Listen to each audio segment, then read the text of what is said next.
Hi, I'm Charles Lewis, and I'd like to welcome you to the second tape of this three-tape learning system. On this tape, we're going to be discussing the backgrounds and settings that we look for when we start planning and creating our family portraits. You're going to be really excited about this, I think, because you're going to get an insight into what we look for, what goes through our mind as we're going out on location to find the perfect spot to do these photographs. Also on this tape, we're going to be discussing natural lighting conditions. If the conditions are conducive to creating beautiful portraits without any auxiliary lighting whatsoever, what exactly are we looking for and how do we find it? Now, this tape was recorded live at a live class I was teaching. So you're going to get to sit in on this class and get all the techniques and strategies that the people in the live audience are going to be learning. So grab some note paper, sit back, and get ready to learn how we find the perfect backgrounds and settings for fine family portraits. Now let's go to the live class.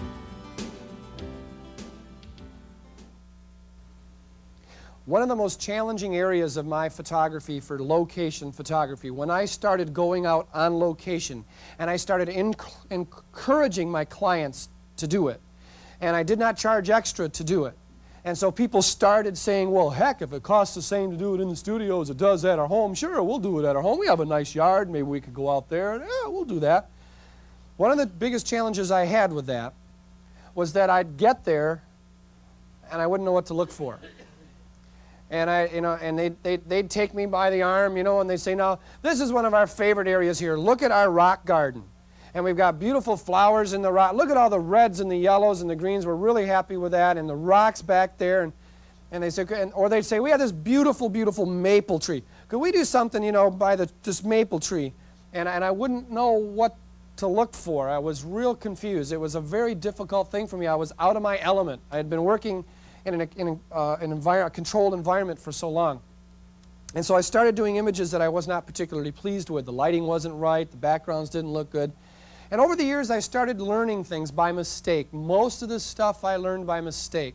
Some of it I did learn by studying with other photographers who do location photography, of course. And I studied with some really great photographers. But most of the stuff really didn't sink in until I blew it. I'd blow it on a session and goof up on something. I'd say, okay, now I got to remember that's one of the rules here. I got to remember that. I'm never going to forget that again, and it just was embedded in my brain. So what I want to do in this section is to walk you through kind of what I look for a nice location for a family portrait, what influences me, why I do what I do. So the first thing is, what is a great setting? I mean, you say, oh, I want to do this in a great location, All right, what exactly is a great setting? I mean, what comprises a great setting? Number one, I want it to be their setting. I want it to be them to be emotionally attached to that setting. I really feel strongly about this. I want to encourage you. I know this is going to take more time. I know this is a lot of effort. But what I want to do is to try to get you over that fear of change to where you will go home and immediately start doing portraits on location, whether it's children's photography, families, whatever. This particular section is on families, so we'll talk families. But everything we're going to talk about here applies to a child's portrait or a couple at their home or a wedding, outdoor wedding or indoors. What do you look for the settings? But in this particular case, we're going to talk families and groups. So I want it to be theirs. I want it to have some emotional attachment to them. Number two is I want it to add depth. I really want depth. Again, I want highlights and shadows. We do that with our lighting. But then I want depth. We know that cool tones recede and warm tones come forward. Very important aspect of art theory. We know that warm tones tend to come forward towards the viewer. And we know that cool tones, the greens, the blues, tend to recede away. Therefore, we will look, while we're looking for a location, we will consider the colors and the tones in that setting as to what it will do for our photograph. My least favorite time of year to photograph is in the fall. In Michigan, we have beautiful fall colors. I just despise working at that time of year outdoors because the warm skin tones come forward, the warm tree tones come forward, and that portrait is flat as a pancake. But if I can work before the colors change, if I can convince them, educate them to not wait for because that's what they all say, oh, we love the fall colors. Of course we do. It's beautiful in Michigan. It's one of the best times of year here. We love the fall colors. We'll wait for the fall. And I have to try to educate them diplomatically as to why. Let me tell you why you don't want to do that, okay? So I prefer to have greens, and if I'm going to do it in the fall, then I want some evergreens in there. I want to try to look for some evergreens that will at least be in the middle. I could live with middle. Put some evergreens in the middle and some warm tones around the edges. I could live with that, you know, framed in the warmer tones. The warmer tones tend to come forward, but where the faces are, it's against cool tones, okay? Number 3, color harmony. What color is the clothing going to be, and what color is the setting going to be? Does it go together? Does it look pleasing to the eye? Does it have artistic merit? Will it look nice as fine decor in their home? We want the end result to be one of these sizes right up here. Okay, this is what we want. 30 by 40s or 40 by 50s or 40 by 40s. That's what we want the client to invest in if possible. That means it becomes a substantial part of their home decor. So it better look artistically pleasing to them. So we have to consider the tones in the portrait, and obviously, of course, also the tones in the decor of their home. So one of the questions we ask them when we're planning this is, where are you thinking of displaying the portrait? And what are the colors and what's the decor in that room? And we write all that down, and that becomes part of the planning session. And then, of course, when we go on location ahead of time on what we call the go-see, where we go and see their location and start planning it, that we're going to talk about right now, one of the things I do is ask them to show me where they're thinking of displaying the portrait, so now I've seen the room as well. Number 4, we want it to be non-distracting. This is challenging because we said, number 1, we want it to be theirs. And now you want it to be non-distracting. So you got to look for a spot that is recognizable as being theirs and yet doesn't have so much going on in it that it just draws the eye right to the setting and you miss all the people. Portrait photography is to portray. That's what we do. We are to portray their relationships and their personalities. Let's not get too carried away with some unbelievable setting that is so distracting that it draws the eye away. This is why the reason I mentioned the rock garden is I hear that all the time when I'm talking with my clients and they say, oh, we have this beautiful garden with beautiful flowers and it's really pretty this time of year. Let's get out there. That's not where I want to do the photograph. Because if you have all those bright reds and greens and beautiful colors, everything is just gorgeous, it will tend to draw the eye away from the people. I would rather find a nice, dull, quiet, boring, dead little spot that looks nice. I mean, it's alive, but I mean, it's boring dead, you know, but boring, and do the portrait there if possible. But of course, I'm going to do what the client asks. So I have to educate her as to why she may want to consider not doing the portrait in that location. I'm very diplomatic. I'm very careful. I never push people, ever, okay? Number 5, I want FMB. What's FMB? Right. Foreground, middle ground, background. Foreground, middle ground, background. Foreground, middle ground, background. Drum it into your head and look for it always. Now, do we always get it? Nope, but at least we're looking for it. But sometimes we can't find it.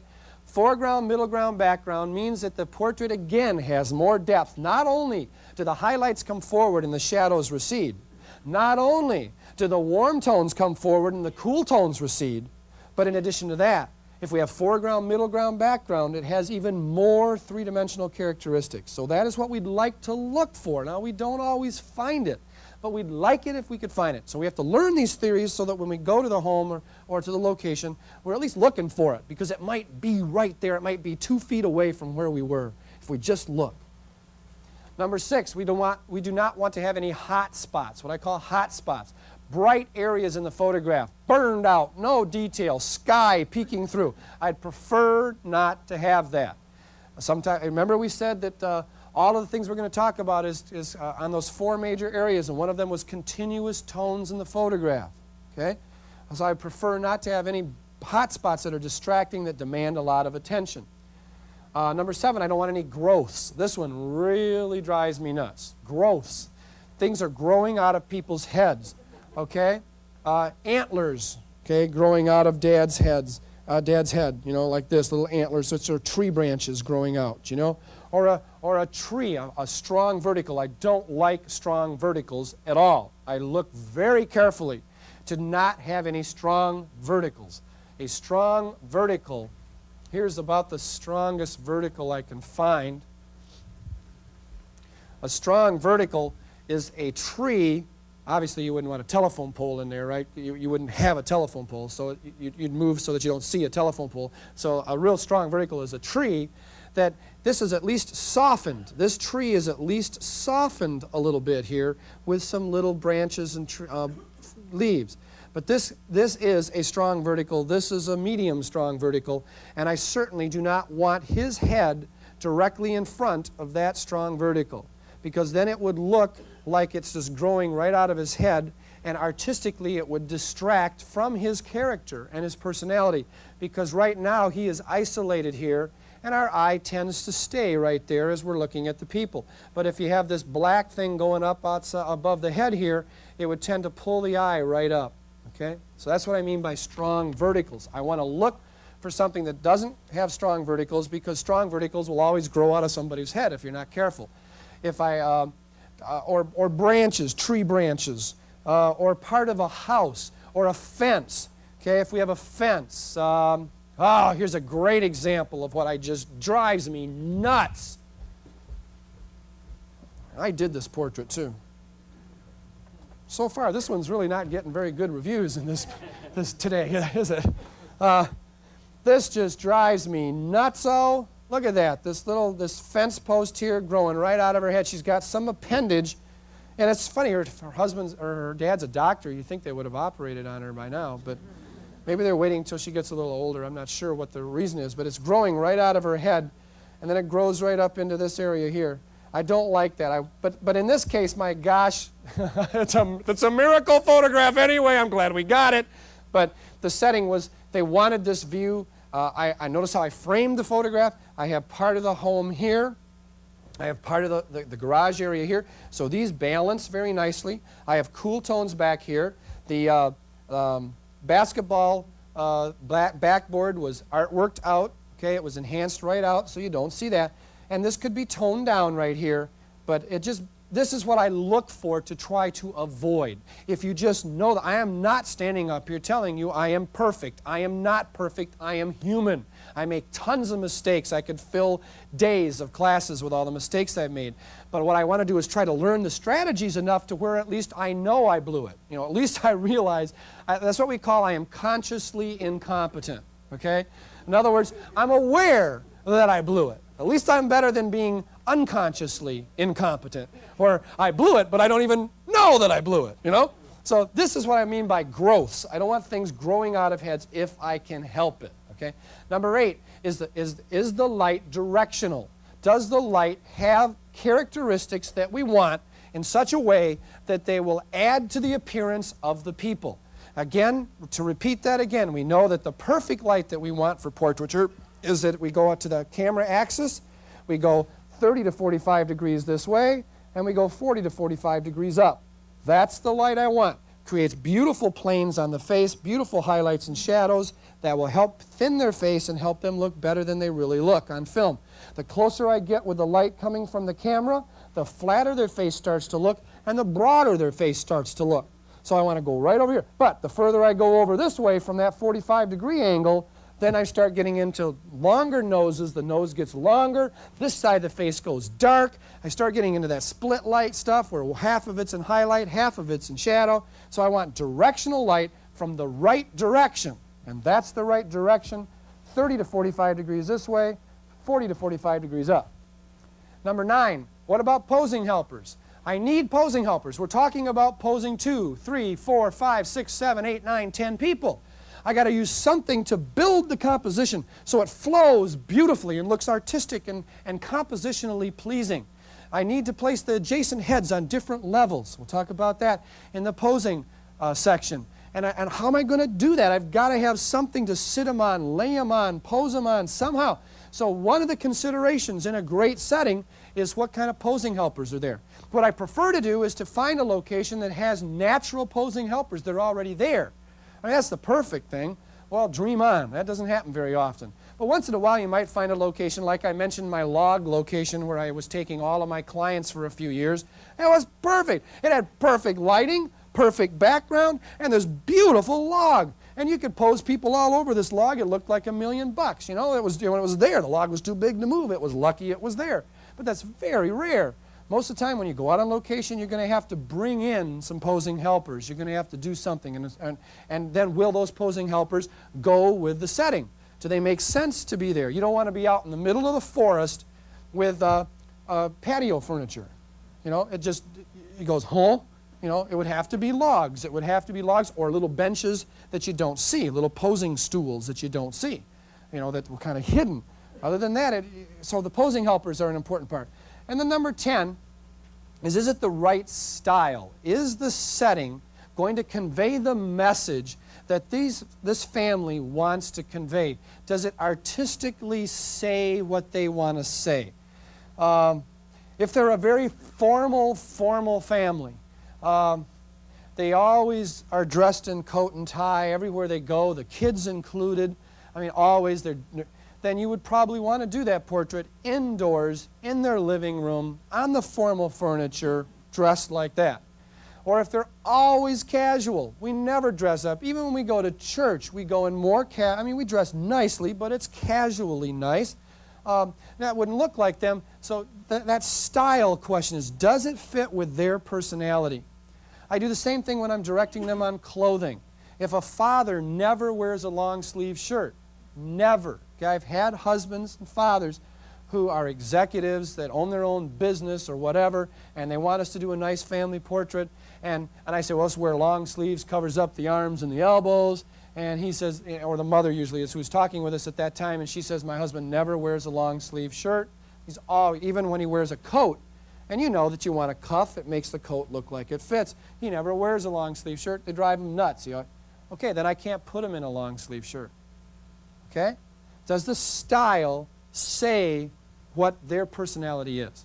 So those are the 10 things that we look for when we're looking for a perfect setting or a great setting. Now, let me talk briefly here about indoors, because the rest of this section we're going to talk mostly about outdoors. And I did want to cover a couple things indoors because I really feel this is important. I believe that we all follow trends, and the pendulum is always swinging. And in my business right now, the trend seems to be to outdoor photography. It's been there for at least 10 years, probably 15 years, that my clients seem to prefer, if they have a choice, you know, forgetting the weather, forgetting everything, if they have a choice, they appear to like the outdoors better than the indoors. There are exceptions. This client right here, they wanted it indoors. We did it indoors. But most clients prefer outdoors if they can get it. Now, eventually that's going to change. Eventually it's going to swing back. I really believe that. So what do I look for on indoors? I just want to cover that briefly. Number one, I prefer to photograph into a corner. I prefer to photograph into a corner of the room rather than square into the room. Now, Mr. William McIntosh taught me this, and I just love the whole concept. I certainly don't do it as well as he does, but I'm trying. And the concept here is that I think this is much more interesting because these lines are not all perfectly horizontal. One thing we want to go for in a location is we want our verticals to be vertical. That's really important, very important. You should write that down in your notes and circle it. All verticals have to be vertical, perfectly vertical. Okay? But so you will notice that in this portrait here, the verticals are perfectly vertical. They're all perfectly vertical. Everything here is perfectly vertical, no problem. But the horizontals aren't perfectly horizontal because I'm photographing into a corner. By photographing into a corner, you got lines here, angles here because of perspective, and that adds depth. It adds feeling to the thing. It looks much more interesting, in my opinion, than if you plop them in front of this fireplace. That's a lovely fireplace. Sure, that's fine. You got this nice painting, that's nice. But if you moved all the furniture over, right? We have to tear down the room, right? Move everything over, rebuild their room so that we're square to that fireplace. Don't do that. Don't do that. Try to go into a corner. Gives you more depth, gives you more interest, gives you more things going on. Yes, I don't like things growing out of heads. Yes, I don't like things growing out of shoulders. Yes, I am human, I make mistakes. I know what to look for, though, but I sometimes blow it. I mean, what could I do? Well, I could have put some black tape. I could have taken some black tape and maybe taped right across that. Maybe that would help. Artwork, of course, we can tone that down. But I like to go into corners, even though it does make a little more complex things going on. Number 2, I want to be as far away from the background as possible. I want to try to get as far away from the background as I possibly can to give more feeling of depth. If people live in a small home, they would like the home to look as grand as possible. So I try to pull them away from the background, again, because of the shadowing as well. Remember, the shadows then will fall on the floor instead of falling on the walls. And also, it gives more depth, and their home looks grander, larger. And when I started doing this, I did not have clients that had homes like this. I had regular, normal, middle-class Americans. That's their home, 8-foot ceilings, small rooms. But I tried to pull them away from that, go into a corner, which gives you more depth already. Just by turning into the corner, you know, diagonally across the room is a lot greater distance than straight across the room. But then I try to pull them away from it, move them out, away. I really dislike shadows on backgrounds. I really have a problem with that. And so that's one of the things I didn't like about doing the videos here, because of all these I just don't, that's not the way I light things, folks. I just don't like this. But in this case, this is the way we have to do it. We'll do it. But in a portrait for their home, I try to pull them away so that the shadows fall down onto the floor. You don't see them.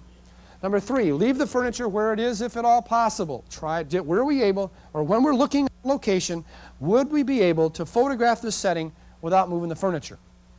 Or at least make it look like we didn't move the furniture. We might have moved it, but from the camera angle to the naked eye, untrained eye, it looks like we didn't move the furniture. Number 4, is there depth? I want depth. I look for other rooms. I look for open doors. I look for hallways that I can light. Of course, you got to light them now, because otherwise they'll go dark. But if we light them, it gives you more depth. It gives me foreground, middle ground, background. It gives me a little more feeling of depth, a little more style, a little more interest in that photograph. And then 5, of course, are there no major growths, major ones? One of my worst settings is bookcases. They just drive me nuts, because there's no way to make a bookcase not grow out of people's heads. I mean, bookcases have all kinds of garbage on them. One of the things that we do when we go into a home is we start taking things away. We just start pulling things off of bookshelves and moving things around and cleaning things up. Okay, but we try not to move the furniture. We try to make it look like the room is just like it is when they live in it. But I look for the growth so that I don't have anything major. I mean, personally, it bothers me that this frame grows out of his head. Personally, it bothers me. I mean, it didn't bother them. They loved the portrait. And this bothers me. And this one really, this bugs me. I should have seen that one. That one bothers me, because I spent a lot of time composing this thing. And I don't think you ever would have missed that thing. I think if you just took that baby off of there, I don't think anybody would have missed it. But with it there, it's distracting. Yes, in enhancement. Yes, we can tone it down. Yes, we can tone this down. This is fine. This doesn't bother me too bad. She's fine, but he bothers me a little bit, okay? But other than that, that's no major growths, things that are really, really bad. So that's basically what I do indoors. The key is to photograph into the corner. That's what I try to do. So when I go to their home, those are the things I look for. Now, outdoor, here we go, outdoor settings. What's the perfect setting? Perfect. I mean, if we could go outdoors and we didn't have to take a single piece of lighting equipment, and the lighting is perfect, and the background is perfect, everything is perfect, how do we find it? What do we look for? Let's walk through it. Number 1, so here's what goes through my mind. Okay, now I'm going to try to analytically explain to you what creatively goes through my brain as I drive to a location and get out of the car. Okay, here's the best I can do. I spent a long time trying to analytically present this to you. I've never taught this before like this, to where I sat down and actually tried to think, okay, now tell them how you do it. I mean, what's the first thing you look for? What's the next thing you look for? What has more power? I mean, you get this one, but you lose this one. Okay, then which one do you give? You know, do you change this because you lost that one, or do you keep this? Number 1, the first thing I know I have to have is directional light. I know I have to have a nice source of soft light coming from a 30 to 45 degree angle from the axis of the camera and 40 to 45 degrees up. I know that, I know that, I know that. So I get out of the car, and let's say it's outdoors. This is what we're talking about now, outdoors. And I say, okay, here we go. Here's what I've got to work with now. What do I like? So that's the first thing I start thinking. I've got to have directional light. So I plop that into my brain, and I say, now stay there. Stay there. Don't get influenced with this gorgeous gazebo. They have this incredible gazebo, gorgeous, all white, on a sand dune, with water in the back. Don't, hold it, stop. Where's the light? Where's the light? Remember the light. Don't get all excited when you see these beautiful weeping willow trees and these gorgeous things. Forget it. Don't get influenced. Where's the light? Okay, because it's so hard, because the minute you start looking, you say, oh, I see that setting, I see that setting, oh, that's really pretty over here. Where's the light? So, number one, sunrise or sunset. Okay, if nothing else works, I know I can get directional light at sunrise or sunset at a 30 to 40 degree angle from the camera axis. I know that. So if everything else fails, if the lighting is lousy every other time of the day, I know I can go sunrise or sunset. And where will that sun come up? I know exactly where it's going to come up. I know what time it's going to come up. I know every detail. So now I can turn around and say, okay, now the sun's going to come up right there. That's where it's going to come up. And we take our little compass with us, okay? So we know exactly the directions. I mean, our clients are so impressed when we do this kind of stuff. You know, we get out our little compass, you know. Okay, okay, it's going to come up right there. See, so that's due east. And then you have to see it's June. So we have to go, let's see, 7 degrees that way. Okay, so it's going to be coming right up there. Okay, and they go, whoa, you know, I'm impressed. And we say, well, we do this for a living. You know, this is our life, you know. It's a fake it law. That's what it is. So I say, okay, the sun's going to come up right there. So now I turn around and I say, and I know I want 30 to 45 degrees. So that means the sun's coming up right there. So that means my angle where the people can be, it's got to be right over here. All right, so now I look over here. Okay, so the camera would be here. Sun's over there. Okay, what do I see? So now I look that way, and that's when I go into the next consideration. Okay? Now, if I don't want, obviously I don't want sunrise or sunset. I'm not a morning person. I don't want to get up in the morning if I don't have to and be out at 4 a.m. getting set up. Okay, I'm not crazy, but I'll do it. I'll do whatever it takes. But what I'd rather do is do it between normal business hours, somewhere between 9 o'clock and 5 o'clock. That's what I want. If we're going to do that, that falls to the second thing here, subtractive lighting. Outdoor natural lighting is subtractive lighting. Subtractive lighting, that means that we are given all of this sky, which is giving us light, and then we're going to put some trees. We're going to move in some big trees, plant those suckers over here, and they're going to subtract off the light that's coming from that part of the sky. So that's going to become the shadow area, and this area is going to be the key light. It's subtractive lighting. We're taking light away from one part of the sky. But rather than move all the trees, we just simply think it's easier in our conditions to just find the trees, you know, because it's real hard to dig them up and move them, you know, and then the wind, and it takes at least a year for the roots to get solid so the wind will blow them over. So we try to find the trees. So what we do is we use trees as a gobo. And you want to be sure you have some overhead gobos also to prevent raccoon eyes. In other words, we want to look for a location that has sky. You know, if you just took blank sky, okay, that's where the light comes from. We always put the sun at the back behind them. We'll talk about that in a minute as the separation light. So here's all my sky. I have all these trees over here. Okay, I have trees over here. That's going to subtract off the light from that direction. Okay, but now what's up there? Still got sky. So I want some trees hanging over. I want trees hanging over their heads to block out that top lighting. Otherwise, their eyes are going to be like black little sockets, and people do not like that, okay? So I have to make sure that I've got trees to hold back the fill side and also trees above them, you know, to hold back the light coming down. Those are the first things that go through my mind. Then followed immediately by where the sun is. Where is the sun? Where's the sun? What am I going to do if it's sunny? Now in Michigan, we happen to have a very extraordinarily lucky situation. In Michigan, it is never sunny. Never, as you know. You know, look what it's been doing the whole time you've been here. I mean, this is Michigan, okay? Very rarely is it sunny. That's wonderful. In fact, Michigan's the third cloudiest state in the United States. It follows Oregon and Washington State, okay? So it's cloudy a lot. Yes, the Washington on the west, Washington State, Western Washington State. Eastern Washington is a desert. I didn't know that. Western Washington. Thank you for clarifying that. I feel much better now. So it's usually cloudy. But what if we have the worst conditions? To me, the worst conditions for portraiture is sunlight. That's the worst possible conditions you could get. It's terrible. It's too much light, it's too bright, it's all kinds of problems, too harsh, it's terrible. What if you get the worst conditions? And this is what I tell my clients. But see, I can, because I'm in Michigan, I can tell them the worst conditions are sunlight. You know, obviously, if you work in Arizona, where it's sunny all the time, or in eastern Washington State, where it's sunny more of the time, then you can't tell them that, because your chances are probably, 10% it's going to be cloudy. The rest of the time it's going to be sunny. So in my case, I say, what's the worst condition? Sunlight. Okay, where's the sun going to be? So we go out on the location and we say, okay, where's the sun going to be? Other than sunrise or sunset, we want that sun to be behind them, working as a separation light. We want to use the sunlight as a separation light.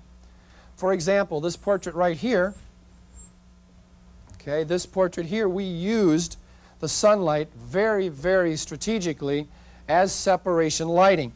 When I got out of the car and looked for this location, the first thing I did was to say, okay, where's the sun going to be if we don't do this at sunrise?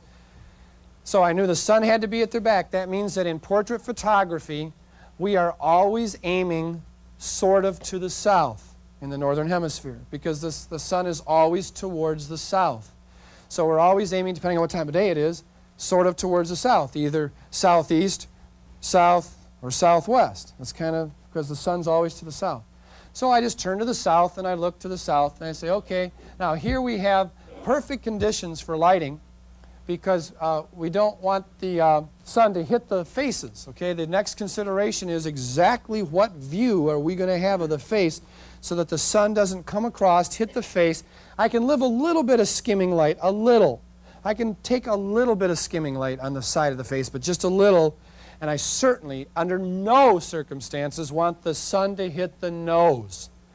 So now for me, I have a real good setup here. Okay, the good Lord was kind enough to give me the perfect face for looking for light, because all I have to do is go over and stand where I think they're going to be. And I say, and I'm looking back here to see the background. Okay, so the camera was going to be right there. So now the view of their face, they're probably going to be a phase 1 photograph looking at the camera smiling. For families, usually that's what we're going to do. So I'm going to be turned a little bit like this maybe, and I'll be looking like that. And then I just look at my nose. See, I've got this nose that is so long that I can see it. I know you guys can't see your own. I can see my nose. So I just close my eyes. Okay, no sun's hitting it over there. How about that side? Nope, no sun's hitting it over there. Okay, we're okay. Makes it really easy, okay? But we don't want to let sun hit the faces, especially not the nose. Okay, we want to keep the sun out of the lens. So now we say, okay, that's where the camera's going to be. This is all what goes through my mind as I'm looking for a session. And it usually takes us about 20 minutes total time. That's all it takes. And I don't talk about this. I just do it. This is what goes through my brain. So I say, okay, camera's going to be right over there. So now, where's the trees? The sun is back over here, because we're always photographing into the sun, see? So the sun will be there. Well, there's some trees back there that are going to shadow. The sun will be shadowing, so those trees are going to gobble that lens for me. That's great, no problem. So and then we don't want to let it hit them from behind unsoftened. Okay, let's say you go out someplace and you've got a big field, and which is terrible light. Okay, I got to put the sun behind them. So you have the sun behind them, and you're photographing into the sun, and there's see here the sun is coming through trees and speckling through here. It's just speckling. Okay, most of it is in shadow. It's all speckled sun. That's the perfect conditions. But if there were no trees back here, they would be in direct sunlight from behind, which is going to burn everything out. It's just going to, the film can't handle that kind of a contrast, and it's going to burn everything out. And then you say, well, oh no, then I gotta hit some front lighting, which we'll talk about in a minute. And then you start adding front lighting into that thing, and they start squinting. It gets too bright, and the whole thing goes down the tubes. Okay, so I do not want it to hit them from behind unsoftened or undiffused. I want some trees back there to kind of gobble it. The third thing is other considerations. I would like, if under perfect conditions, I would like the subjects to be in soft shade. I'd like them to be in soft shade, comfortable. It helps the eyes not squint so much, plus it softens the sunlight from coming from behind. Second thing is there enough frontal light to keep the separation lights from going too intense. In other words, if let's say, I remember one in particular. Oh boy, do I remember this one. We had a beautiful family portrait. We took it, created the portrait just a little bit after sunrise. The sun came up, but I was using the sun as a separation light, not as a main light. So I had the sun behind the subjects. I'm photographing into the sun. They're posed along a fence, a split rail fence. In the background is their home and their lawn. They had a beautiful lawn. Everything seemed right to me, but I missed one little thing. And that is the intensity of that separation light coming across that grass. Turned the grass all yellow because it just burned it. It just, bam, it was way too bright. So because it wasn't protected. There were no trees back there. I can handle speckling, okay? But their grass looked all like right there. It looked like a desert, okay? It was all yellow, almost looked like sand. Horrible experience. Boy, you do that once, you won't do that again. So one of the considerations is there enough light coming from in front of the subjects to allow our lens to close down enough to where we don't burn out all the background area to where it starts to change their lawn color and stuff, okay? That was tough. We ended up doing artwork on that, massive artwork, and we greened the grass all down. But it was a lot of work. Okay? I would have preferred to have been smart enough to realize that that was going to happen in the first place, okay? Number 4 is the front light not too intense for the subject's eyes? Once you start adding frontal light, like reflectors and stuff, if the light's hitting their face too brightly, they will start to squint and we're going to lose it all. Because if you don't have those eyes, you've lost it all. So those are basically the considerations we look for. Now, let's talk about... What? Oh, I'm sorry. I'm going too fast. I'm sorry. All right. Now, let's talk about how to light a photograph outdoors in a setting if we don't have natural lighting. In other words, the lighting isn't good enough. Okay? There is one thing we can do. Okay now? I'm sorry.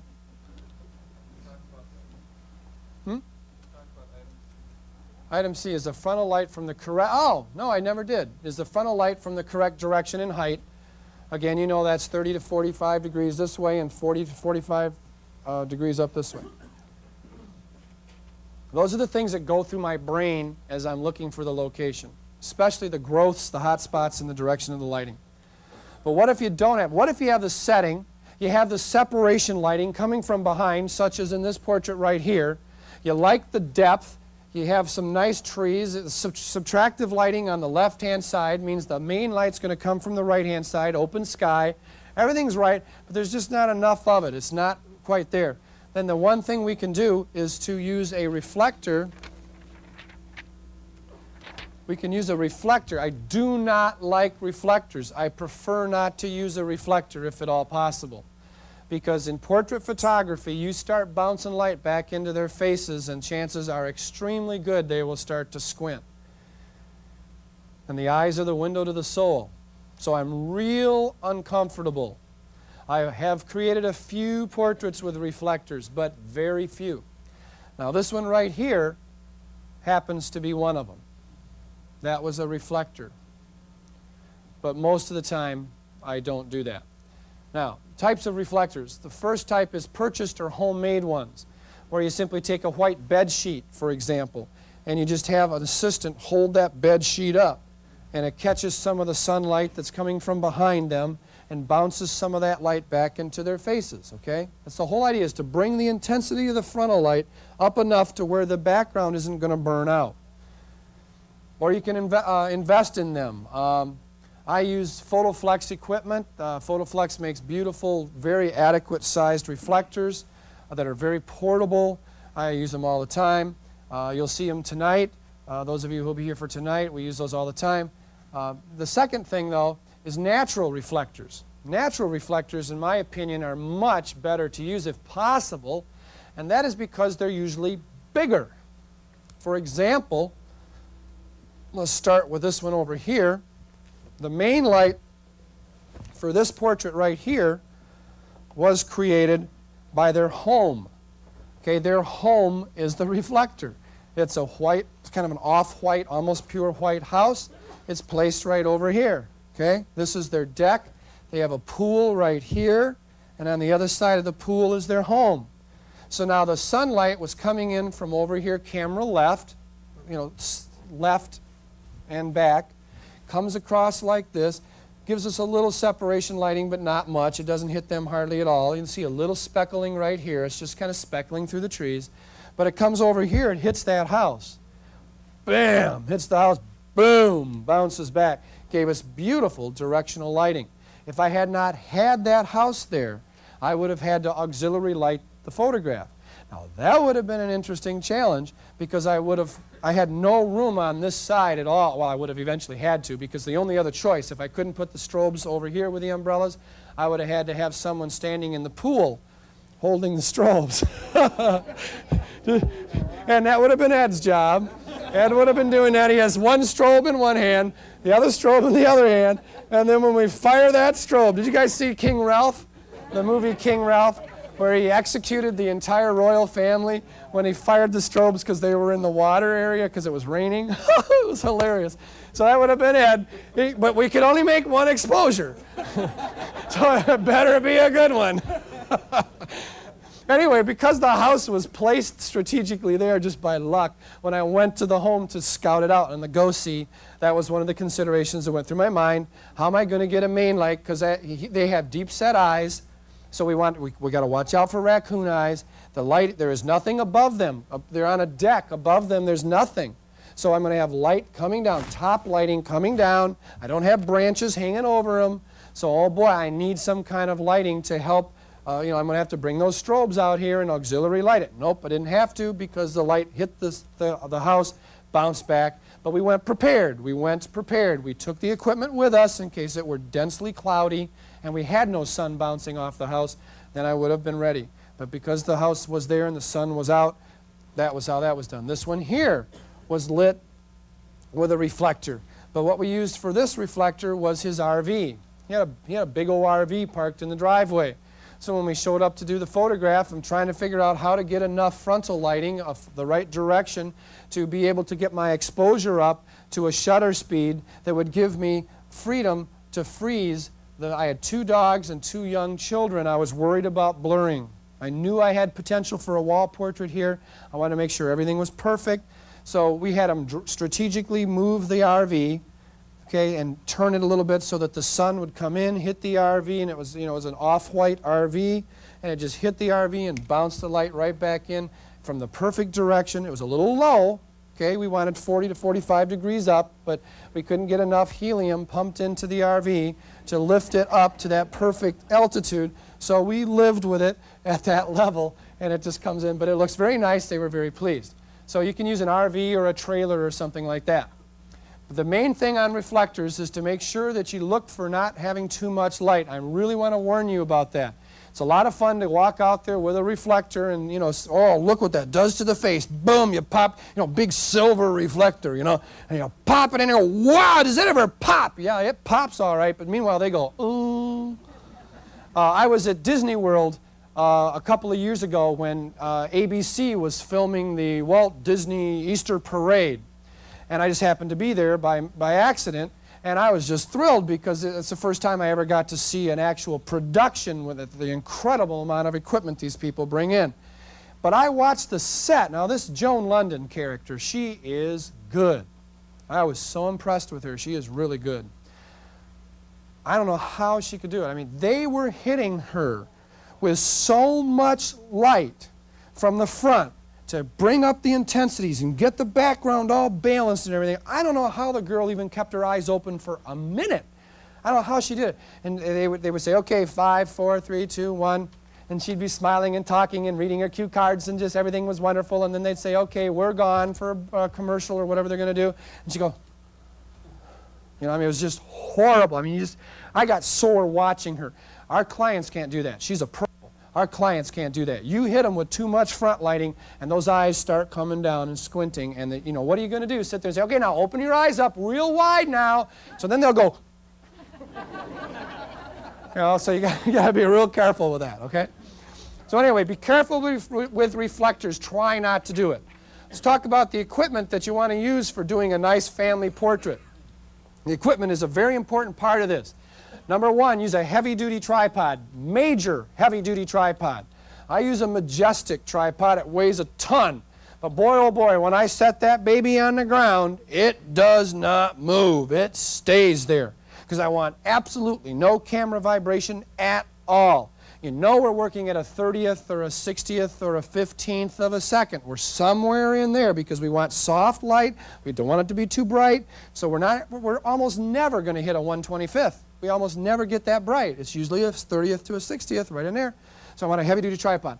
Number two, I'm going to use an air cable release, not a mechanical push thing with the little steel rod that runs through it. Air. So you go to your camera store, you get the little air with a little tube on it, right? So that you can move around like this because you're working and you're excited and you're saying, okay, looking right here, and the kids are perfect, the dog is perfect, the cat is perfect, the horses in the background are perfect, everything is, Dad's ears are all perked up, everything is perfect, okay? So you go, yes, looking right here, yes, this is good, yes, wham! And you go like that, and that rod will boing, and the whole camera goes, dong, and then you project that beautiful image in it, dong, okay? So use an air cable release so that you can move freely. Okay, I'm always behind that camera. Never. Don't hear me say that very often. Never take a photograph if you're not behind that camera. Don't put a 30-foot cable release on. Here's my camera. There's my subjects. I look through the camera. I focus it. I like the composition. Everything looks good. The people are all good. Everything looks good. I release the mirror. Yep, number 5, use mirror up feature. I release the mirror because the mirror goes up like on an RZ or a Hasselblad. That's a pretty good sized mirror. The mirror goes up, it goes doing, right? So you release the mirror and then you wait. So, but you got this long cable release. So you say, okay. Okay now, looking right at the camera now. Oh, you can't see anything. You haven't got the slightest idea what's going on from that camera. Plus, they're all going to look at you. So you've got to be right there. You're right behind that camera. Always working right behind the camera. Click, release the mirror. Boing! Wait for a second. Looking right here, everybody happy. Oh, wham! Take that photograph. Okay. Preferably use a lens that is 1.5 times the normal focal length. I do not want to use a normal focal length lens, especially outdoors, because it just makes it look like a snapshot. I want to compress that background, pull it forward, make it look sort of like an art piece. So when they look at that, they know the setting, it's theirs. But they look at it and go, wow, man, you know, you are really good. This looks so much more beautiful than we're used to seeing it. Well, yeah, that's because they're looking at it with a 90mm lens. I'm photographing it with a longer than normal focal length lens. And then string your groups. We've already talked about how critically important it is that you take a ball of string with you and that you tie one end onto the camera or to the tripod, and you string to make sure every single person is exactly the same distance away. If it really bothers you, I mean, you said, Chuck, that just doesn't seem professional. I don't like that. I mean, it makes it look almost like I can't focus or something. I mean, it really bugs me. It doesn't look, all right, if it really bugs you, then you paint the string yellow and refer to it as Kodak Professional Focusing String, okay? But whatever you do, you string those groups, okay? And then you use your mirror up feature so that you're sure that the mirror goes up, it goes doing, wait for a couple seconds, and then squeeze that shutter because you want perfect, sharp images. In my opinion, of all the things that I think can influence your photography the most, one of the major things is selecting the settings. Now let me just walk you through briefly a couple of settings here and talk to you about them. And then we'll break for lunch. We'll run a few minutes late, but hang on, I hope you're okay. Let's talk about, let me pick this one here. This one is the simplest one. Let's talk about this one. Okay, when we went out on the go-see to see their home. Now, it's important to see their home in advance. See it in advance. Don't go out there blind. Go out ahead of time. Oh, Chuck, no, I don't have the time. Make the time.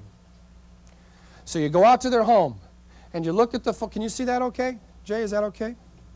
You go out to their home, and it's a small home. It's in a small little, nice little development, middle-class America. the first thing I'm looking for is no other houses. I mean, it was that hard. So I'm looking for no other houses, and I was able to get this one particular view where there were no other houses in the background, no swing sets, no chain link fences. I was able to find this one view. There's a little hot spot right up here on the left, but actually it doesn't bother me too much because this is kind of a little light on this side. It kind of balances. I can live with this, okay? Now there is one tree in their yard, one tree, and it's right here. It's just, the trunk of that tree is just outside of this photograph. And it's not a big tree. It's a new development, but it was big enough to where there were branches on it with some leaves on it that would gobo the top lighting. So the tree comes up like this and then bends over them like this to help prevent, you can see here the goboing effect. Okay, right here you can see the separation lighting that we are getting on their hair and their shoulders that is coming from outside of the tree shadow area. Okay, the tree is right over them, but back here a little ways, it's open sky. And that's light that's coming in from the open sky and giving us beautiful separation lighting. But where their faces are, there isn't that top lighting because they're directly, the tree is right here. They're directly under that tree. Very important. Then all we had to do is determine where the sun's going to be. The sun's going to be over this way, over to our right. Of course, on that day, it was a typical Michigan day, so it was cloudy, so it was no problem, okay? But if it had been sunny, the sun would have been okay. I would have been a little troubled with burning out some of the detail in the grass area back here, so we went for sunrise. We decided to go for sunrise for this image because in case it were sunny, the sun would still be low enough down to where there's enough light to do the photograph, but it's not so much that it's going to burn everything out here. Okay, so this would have worked on a sunny conditions. Okay? Now, the background here is actually their neighbor's backyard. Okay, this is their neighbor. Their yard stopped right over here.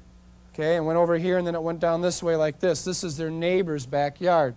But they loved this photograph. They invested in a 30 by 40 on canvas. It was done with all natural light, no reflectors, no nothing. Everything was just fine. Actually, that's not true. As I remember correctly, we did have a small white, not silver, reflector that we placed over and leaned up against a little light stand to just sort of kick a little bit of light in. But it wasn't a sunny day, and it wasn't a silver reflector. So there wasn't a lot of light coming in there, but there was just a little bit of light, very, very little. You would have never noticed it if it wasn't there. So basically, this was done by all natural light, using the tree as a gobo to protect the top lighting and give us directional light. And this, you'll see us do this afternoon. We'll start with a mom, a mom and a dad, and a small baby, and we'll work our way up from that. Because how you pose them, notice how I have brought them down to her level, rather than bringing her up to their level. We'll talk in detail about that this afternoon.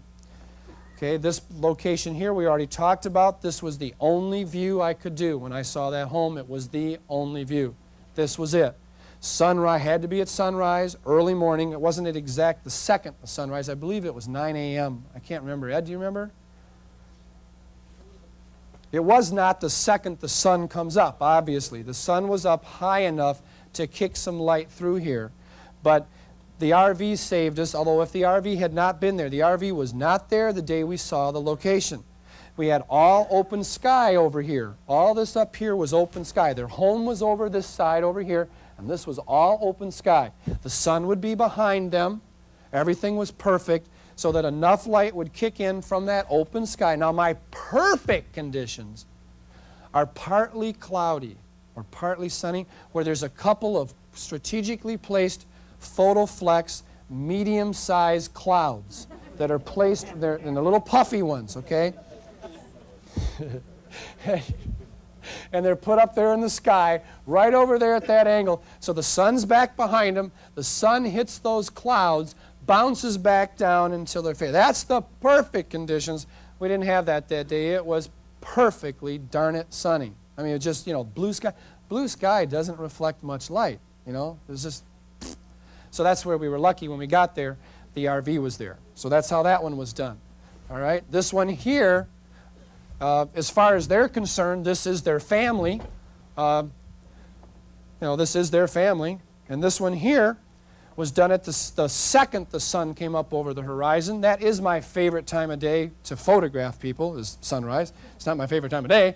Notice how we have foreground, middle ground, background. Foreground here, middle ground in here, and background way back there. It was a hazy morning, beautiful conditions. The sun is coming up from the right-hand side of the camera over there. The log is our posing helper. We can sit her there. We know that warm tones come forward. We know that cool tones recede. Everything worked there. It's really, really nice. You have foreground, middle ground, background. The light quality is very nice. It's gently diffused, and it gives a very soft feeling to the whole photograph. But the only reason this worked, there was no trees. I mean, there was no trees. This is the closest tree in the whole world. It was this one here. So when we saw this location, I knew within 10 seconds of getting out of the car, we just went and skimmed around like this, and I went, oh boy, another early morning. I mean, you just know it. Because in order to get the quality directional lighting, you say, oh, but what if it were cloudy? If it had been cloudy, then wouldn't you have had nice soft, yeah, we'd have nice, soft, flat, boring top lighting coming from everywhere looking lousy. So we have to control the light to get the direction. In order to do that, we need a sunrise or sunset. I'm not going to do sunset. I'm going to go for sunrise because I prefer to be at home in the evening with my family if I possibly can. Therefore, I'm going to opt for sunrise, even though I got to get up early to do it. So we knew right away sunrise, so now I know right where the sun's going to come up, get out the little compass, figure out where the sun's going to come up. So okay, now I know what my background's going to be, and that's when we found the log, and that's what went through our mind to figure this out and to build the composition. We had it all figured out before we ever showed up on the day of the photograph. We brought some reflectors with us, but we ended up not having to use them. We brought them with us, but we were afraid they were the horses, so we didn't use them. We really didn't need them because the sun conditions were so perfect. It was all hazy. And we just had a mammoth soft diffuser over there of all soft, hazy sky with sun kind of coming through it. It was perfect conditions. So that's how that one was done. Let's go on to the this one here, this one here. Okay, this one was done on their porch in the front of their home, and all open sky. So I love porch lighting. I love porches. And they're underneath the overhang of the porch. That's the top gobo. That's the gobo that's keeping the light from giving them raccoon eyes.